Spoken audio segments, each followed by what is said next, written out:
You're listening to Rockland Talk Radio, produced by Shark Creative and made possible by Entergy, Indian Point Energy Center, which unfortunately comes to a close this month. We would be remiss if we didn't thank them for all they've done to help the community in so many ways. Entergy is actually in the process of closing Indian Point and transferring ownership to Holtec International to decommission the plant. Also, our SharkCast sponsors, including Lapolis Electric, Don't Be Left in the Dark, Hightower Westchester, Fiduciary Wealth Advisors, Robeson, the house that Service built, and White Plains Hospital. Thank you, everybody on the front line. Well, we're here with another nonprofit spotlight today with none other than Jay Zimner, Esquire from Zimner Law. Jay was a founder and principal of Zimner Law and is a skilled problem solver who represents individuals and businesses in a wide variety of legal matters and proceedings. He's from Arizona, but he practices here in New York and in Connecticut. But today we want to talk to Jay about the work that he does for a nonprofit. And Jay, welcome. First of all, it's great to have you. It's nice to get to know you a little bit, and welcome to the show. Thank you, Andrew, so much for having me. What a pleasure. What an honor. This kind of came out of nowhere, since I'm sure you'll talk about how you were invited to the invitational that we'll talk about in just a second. But I'm so happy to be with you today and talking about this great cause. So thank you. Yeah, no, thank you. And the cause that we are going to talk about here is Steve's Camp at Horizon Farms. 2 weeks, 12 months, 4 years in the making. We've got, kids that come from the inner city to take a couple of weeks out of their summer to really just get introduced to what it's like to live off the land, so to speak. And what an incredible opportunity that Steve's Camp at Horizon Farms is offering. Tell us a little bit about it. I know it's about healthy heart, healthy body, healthy mind. Tell us a little bit more about the camp. Yeah, well, I mean, obviously you introduced me as a lawyer, so I'm no psychologist and I don't claim to be a nutritionist of any kind, but I have educated myself in both regards. I'm married to a psychologist and she says that I better eat well or she's getting rid of me. But in truth, Steve's Camp actually came to be because of a dear family friend of mine who decided that he wanted to reach out to inner city youth who don't have the kind of exposure that certain other kids may have given a socioeconomic sort of situation, and how unfair he felt that was, that there is a certain number of really great children of America, and particularly in New York City, who don't have an opportunity to be educated in the ways that some other more privileged kids might be, where they're given an opportunity to go out and be in the forests and be in nature and learn from counselors and peers in this kind of a way. And he wanted to give back. His name is Steve Kestner. He's a wonderful individual, wonderful man. And this is his way of giving back. And this is my way of saying to Steve, hey, I really appreciate what you're doing for the kids in our city and the opportunity that you're giving them, and what little I can do to either promote you or raise some funds or just raise awareness is really my goal. And what he has done is he's given children, particularly of New York, an opportunity to go away and have a camp experience, an overnight camp experience that they may not otherwise be able to afford. And it's paid for solely on charitable dollars that are raised through events like mine. People can give in whatever way they want. Obviously, there's a great volunteer effort as well. And these kids get to leave the city, the streets of New York, that urban sort of situation, and learn to live in a very different way. And most often, again, maybe this is more the psychological side of it, the opportunity to live amongst the trees and in nature and with people that you may not know from school gives you a different sense of the world, gives you a different sense of yourself. The relationships that are built through that experience and having to trust one another and learn from one another, it serves them for their whole life. And you talked about the health benefits and the way they learn to eat and the way they learn to cooperate and the way they learn to work and survive in nature is really, really important part of their development. And some of the beautiful stories that I've heard that have come out of it are really, truly incredible. So it's really easy to support such a great cause. Yeah. And it's so great that you do. But, think about how it really changes a young person's life. I mean, to make that kind of an impact is very special.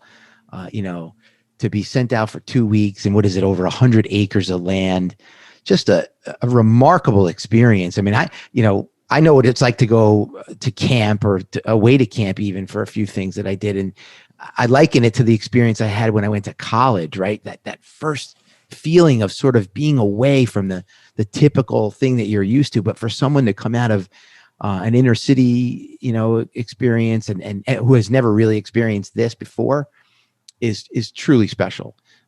So tell us a little bit more about the process. So what are they? I thought I read somewhere that there's maybe, is it 50? Is it high school students that are chosen? I think it's actually high school students who have done well both scholastically and have shown a willingness to participate in this kind of activity. Obviously, they're not just saying you've got to come up to the camp and taking kids off the street. It's offered to them in a variety of ways, and the kids who are most interested, as long as they have done well in school and they've gotten good recommendations from the adults in their lives, are eligible for a camp experience with Steve's Camp.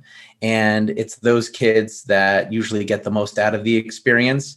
And even those that may be a bit reluctant or hesitant to maybe take this adventure on have also shown incredible growth. And in some stories that I've heard, those are the ones that have actually experienced the greatest change in their way of thinking, in their way of observing the world, and the things that they've been able to accomplish in this experience. So it's a variety of children. Obviously, they're needing to be somewhat interested to begin with, but ultimately that's how the selection process goes. Yeah, I have to ask, do you happen to know, as far as the selection process goes, I mean, what kind of a pool of individuals are we talking about? Like how many? I mean, there's 50 which get blessed to be given this opportunity. Is it hundreds of kids that are applying, or like how does that? Yeah, I think the numbers are a little bit different than the 50. The most recent number that I got was between 100 and 140 and 160 campers. Oh, wow. Okay. Yeah, so it's actually opened its numbers and volume to quite many more as the camp has grown in reputation and as word of mouth has obviously spread. The way that the camp is talked about, I think, is primarily in certain neighborhoods and certain high schools that have decided to cooperate and participate in the program and have taken the time to understand what it could mean to their students, have opened up the opportunity. I'm not totally clear that I can give you or your listeners an accurate response to, how does somebody apply to become a camper? I could certainly get you more information and provide that to you after the fact. But I believe that it's offered in a certain number of high schools. It's presented by a principal or a guidance counselor, and it's recommended to all the students as an opportunity. And then obviously the qualifications will go from there as soon as there are certain students that are recommended to either participate or have volunteered to want to see what the experience is like. That's my understanding. Well, I mean, the fact that it's there for them and to be able to have a couple of hundred young people change their lives, in a 2-week period, something that they'll never forget. They take it with them forever. And folks like you and other folks who have helped contribute to this cause should certainly be applauded for that. And while we're at it, so you have this golf outing that you started, right? So right behind me, the 8th annual Zimner Invitational Golf Challenge, which is how you and I got connected, because I was invited by a dear friend, Yuval Marcus, which we appreciate. And I will be there to celebrate with you and to learn a little bit more about the camp. Tell us about the inspiration behind the golf outing and how that started, and any details that you want to give us about the outing. Well, I thank you for the opportunity. I actually love the story because of how it did develop. It was somewhat by accident, but it was a force of nature. My wife had just given birth to our second son, and I have a lot of friends who, like me, love to go golfing. And I had fortunately gotten several invitations from different people who were in my life. And they said, Jay, why don't we get out of the house for a few hours and go hit some balls? And I said, I'd love to, but I've got this one, and this one who also want to golf. And my wife, being home with a 3-year-old and a newborn, is not going to let me take 6 hours off 12 consecutive weeks. I'm sorry, I can't do it. but I really didn't want to lose the opportunity to go out and golf with my friends and have this opportunity. And so what I thought maybe we should do is all golf on the same day. And so I sent an email blast out to like the 8 or 9 friends who had wanted to golf. And I said, the subject was Zimner Invitational. And I wrote in my email to my friends, look, I'm not able to go out 9 separate times, but I can go out once. And I'd like to golf with all of you. I'll pick up the tab for golf. You guys pick up the bar tab after the round, and we'll all get together on such and such a date. And here's where we're going. And people loved it. And we all ended up going. Everybody could make it on the date that we selected. We had a great time. We had great weather, played a great course. We had a good time after the round. And 10 minutes after we were starting to gather our things to leave, it was, Jay, you got to do this again next year.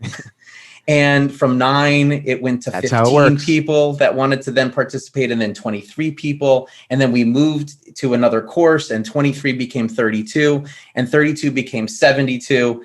And then we've added other elements of this, and we had 150 people 2 years ago.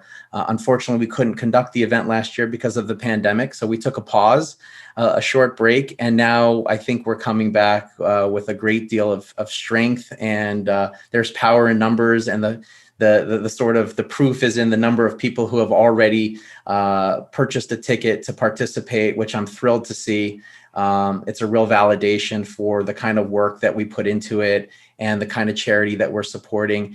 And truthfully, it's the relationships that have been formed over the course of several years now, 10 years with the camp, 8 years with the Zimner Invitational, and people look forward to it. It becomes, like you said, you used a great word early in this program, celebration. It's a celebration for those that are fortunate enough to come to such an outing. And it's a celebration for those that are doing charitable work. And it's a celebration for the kids who are able to actually recognize that there's something beyond the streets of New York that may allow them to have great growth by being in nature and having a different experience, one that they haven't had an opportunity to experience. And I think that all should be celebrated. It's just a beautiful, wonderful party. It's festive. It's all day long from 7:30 in the morning, starts at breakfast, throughout the contest and into the evening.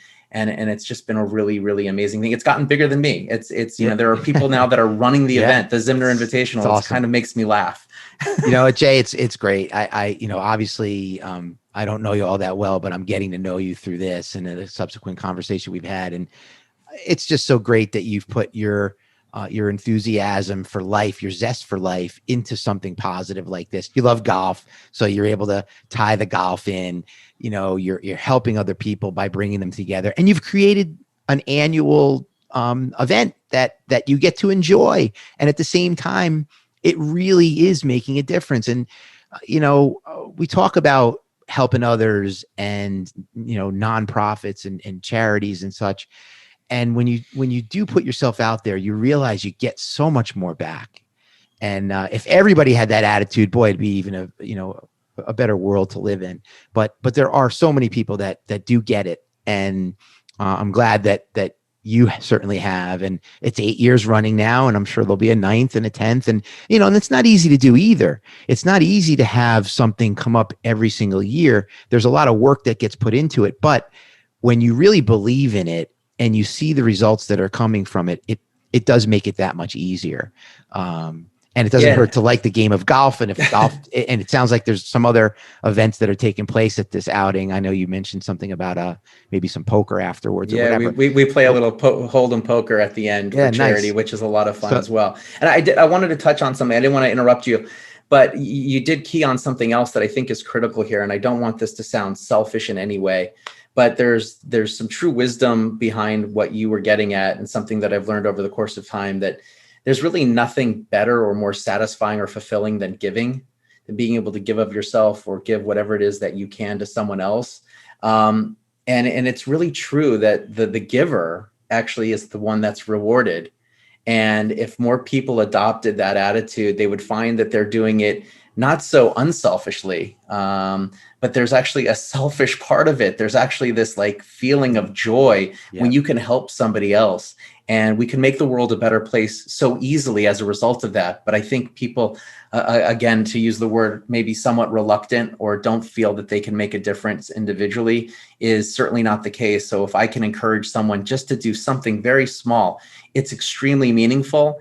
And I think that they'll find that they gain the pleasure that I've been able to get and some of the people that are closest to me get by just being a little bit charitable or a little bit thoughtful about other people in this world. So, yeah.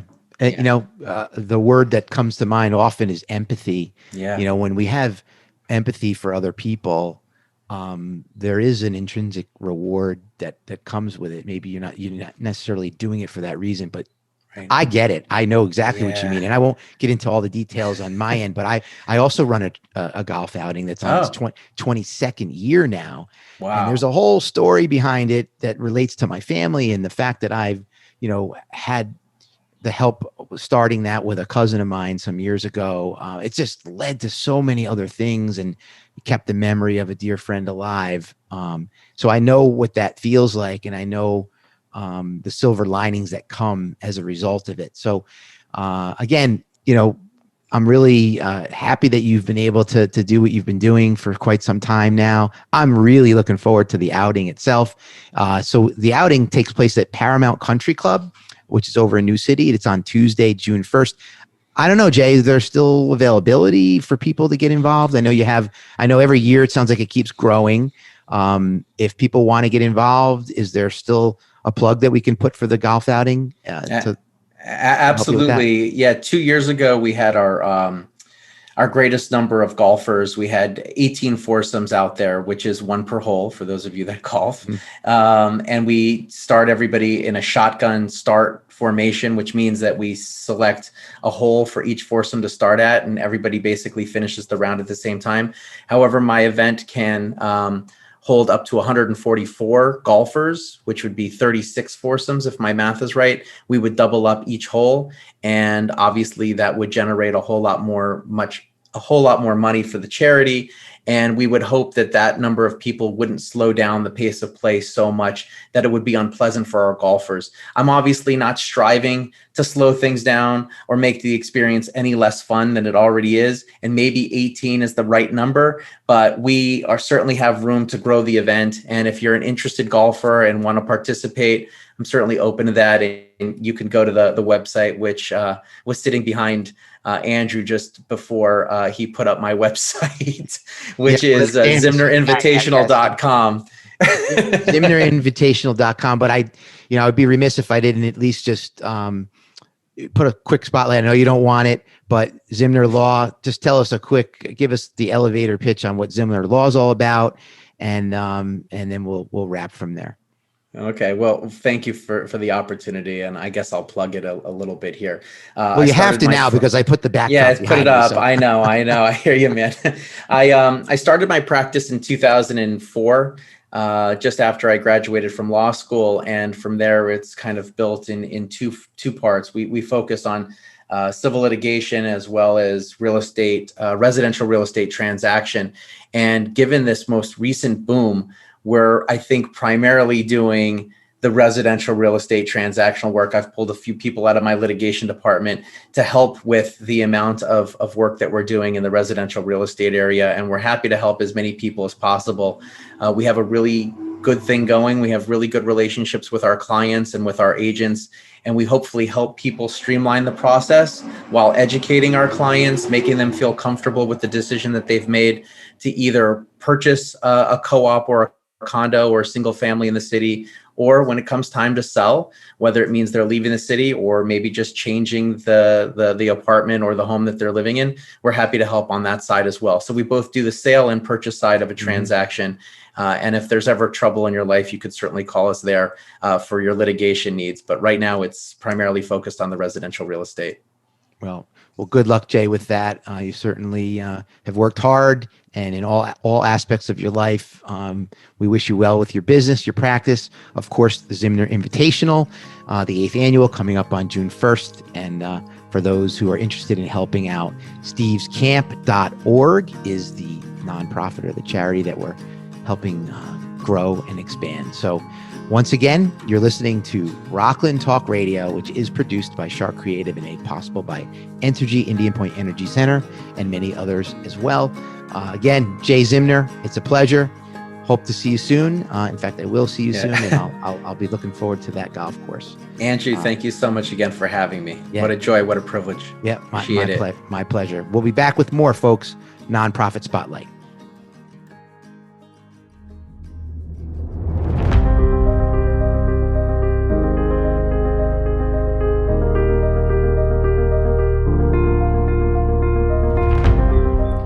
Good morning, everyone. Welcome to the 6th Annual Zimner Invitational.